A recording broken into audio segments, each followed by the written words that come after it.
Hey everybody, clearing.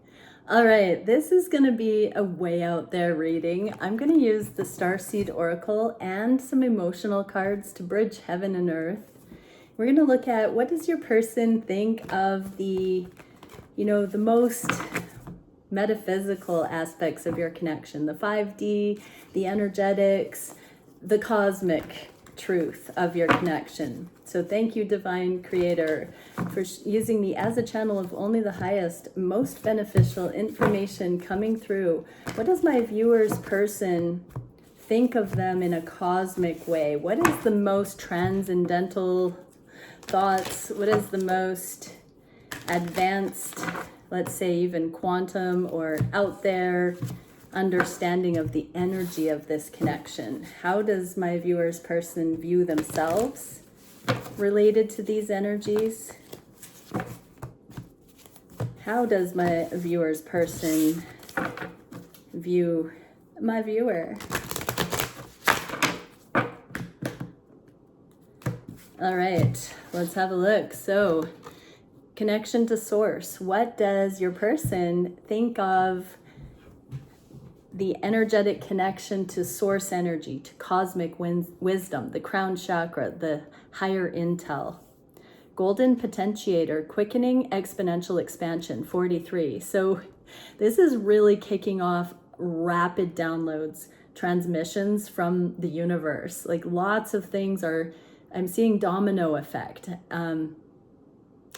non-linear synchronicities hitting a critical mass and it all making sense, like things coming in and clicking for them. What is the energy with this? Death. I'm learning that endings are merely beginnings. So this does speak of an ascension out of a mundane assessment of reality. 43 is a card of a number of self-love. And so, yeah, they feel like there has been a sufficient threshold of self-love reached in the connection, demonstrated by each of you, that it's caused a metamorphosis in the way that you each relate to relationships in general. What did they view themselves as here? They're not talking about this. They're in active observation mode. They're not sharing this. It's almost like it's too rapid fire. It's coming in too quickly for them to articulate it, it feels like. How are they viewing you in this way? The Chariot, I just heard they see you moving in perfect unison without even needing to discuss it. So whatever is happening, they see that the two of you are truly aligned and that this period of preparation for union is almost like second nature for the two of you. I'm seeing the way murmuration in birds or schools of fish just seem to know how to do all the things together. That's the feeling I'm getting. It's like the divine intel is showing your person how it's all working out in favor of this connection, even though there have been periods of heating and cooling, of pause, of distance or separation, that it's been productive, that it's always allowed for forward movement. So something that your person has realized is that when this period of maybe no contact or communication, or where it sort of, where there was a step back, that things rapidly started to move, and they're starting to see this elegant assessment of energetics, that the periods of taking a step back are not in rejection or abandonment wound, but when it's aligned, it's ultimately sovereign and productive. Just like we have to exhale and inhale, or the pulse, there is a necessary ebb and flow. And so they're seeing this, they're seeing it, and it's almost as soon as they saw it or are seeing it that they can then process so much more of the happenings in these periods of time for themselves, for you. They see this forward motion. What can we see for how your person is intuitively looking at their inner landscape and your inner motivations and intentions. Galactic Council Crest, spiritual sovereignty, astral travel, and timelessness. So your person viewer is seeing you as spiritually sovereign. That can look like taking happiness into your own hands, being whole, good on your own, really maximizing the time you have in solitude, loving yourself, feeling very balanced, even if a relationship goes through this ebb and flow. They're seeing both of you as holding your own, and that you pick up where you left off. And it's even better every time your connection goes through these periods of heating and cooling. And freedom. I possess the power and the free will to create my own happiness. So they have also had to learn that out of sight does not mean out of mind. It is a component of aligned relationship when there is discord or disharmony, that there is a step back, not a disconnect entirely, but a letting go so that balance can come in. I'm seeing two people holding each end of a rope on two different tight ropes, and one person flailing and then almost pulling the other one off their rope. But then instead of pulling both to their demise, the person lets go so that the person who's wobbling can stabilize themselves.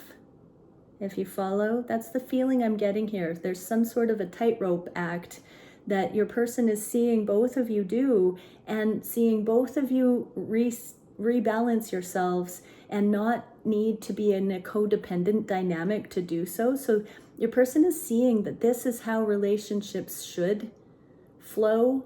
It shouldn't be that there's a ricochet of disintegration when one person wobbles. Sometimes we do have to let go so that that person can learn to stabilize themselves, so that it's not perpetually put on to the other one, and so on and so on. How is your person seeing themselves in this way? They're having an epiphany. The Hanged One is when things kind of grind to a halt and we don't really know how to get them going. Then we have an epiphany and everything changes. When you change the way you look at things, the things you look at change, and then this forward motion goes ahead again. So your person is very much seeing these steps back, not as rejection, but as productive. How are they viewing you intuitively here? The Sun, they think you are flying colors with this. They think that you've had this figured out long before they have. They have seen you kind of going with the flow. This is your magic secret. I just heard that they're having this illuminated to them, that this has been your technique all along. This is why you were not phased like karmic partners, counterparts would be. When push comes to shove, they don't see you in reactionary mode. They see you in rebalancing or stabilizing mode for yourself, and then they see you don't keep record of right and wrongs. It's like you meet them in the present. If they honor you, you're there. So you're not dragging things from the past. They have been confused as to whether you cared or not in the past, and now they're seeing that this was a very enlightened way. This was a very conscious way of doing things. They're taking notes. They're finally getting it. They're understanding that they can hold their own and not make it about them when you are truly compromised in something and need to stabilize. So there's no more victim blame going on. What are they feeling on the throat chakra communication level? Star body matrix, multidimensional consciousness, and holographic information. So they're seeing how this way of looking at energetics and connection is permeating the collective of humanity right now. We are learning so much about codependency and attachment styles and personality types, and it's lending itself to not making it a victim blame, but translating things in ways that doesn't polarize. What else can we see? Yeah, blame in the inverse. So exactly, we're abolishing blame, victim, polarizing thoughts. We're coming into unity consciousness. I accept responsibility for my well-being, right?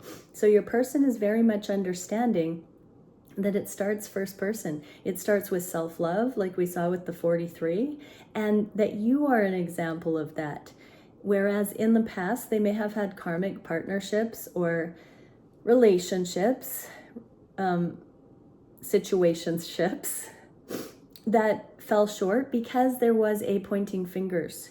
And this, they're seeing now that humanity can reframe what relationship dynamics are when they're healthy, where each person comes into the ability to self-soothe, to thrive, to step onto their unique path, their purpose, to be accountable for their own happiness and their own preferences, their own knowledge of self, and their own healthy boundaries, that it doesn't need to be fear-based or overly cautious, it just needs to be real.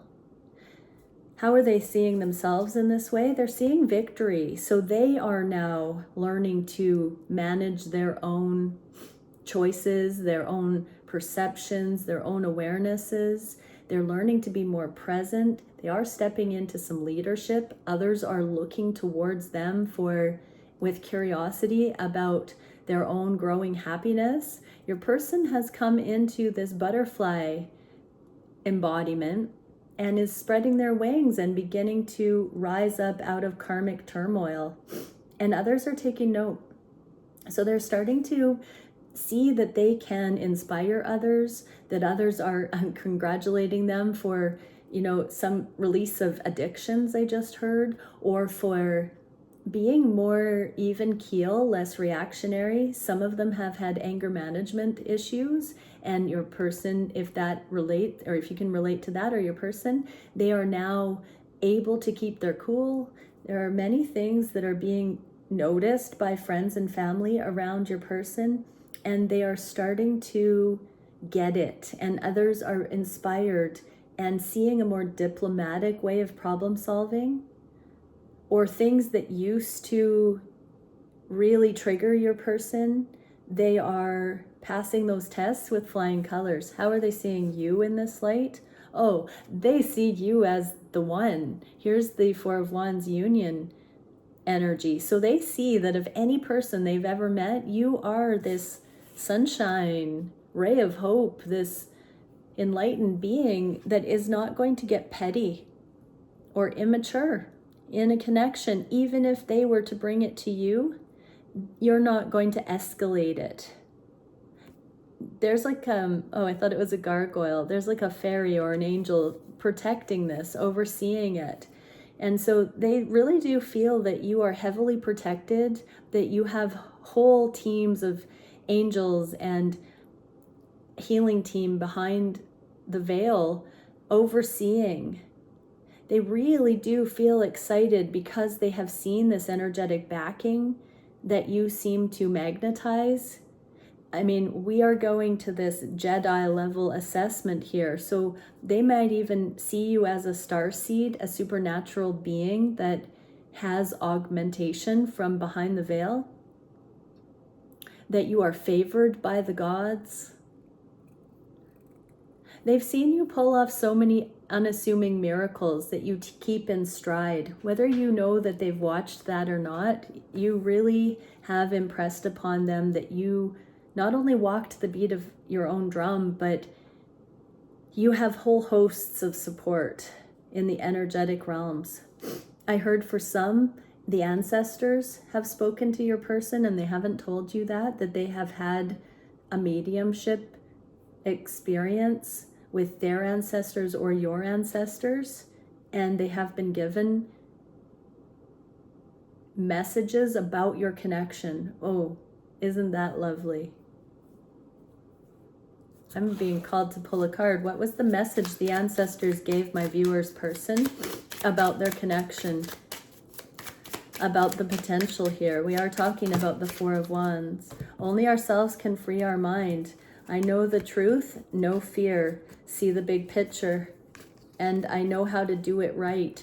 So basically they said your person has what it takes to solve this and to come out of the fear and for this to be the one.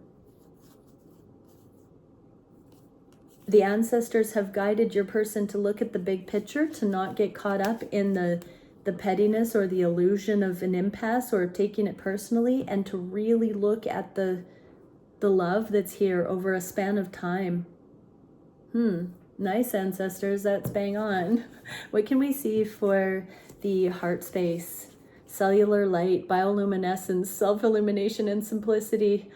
Oh, I had to keep reading it, but the message I'm getting is that this is the beginning. Cellular light, this is the glow up. But what I actually heard was on the heart space, this is the first time your person has actually been in love. This is the first time your person has found somebody that they could love, actually. And so all of the times they thought they were in love, they now see they were entangled for various lessons, that it was a frequency match, but it wasn't the resonance of true love. So they may have been addicted or very connected to past partners, imbalanced in a tug-of-war of emotions, but it is not the same. It pales in comparison to actual heart space, light, truth.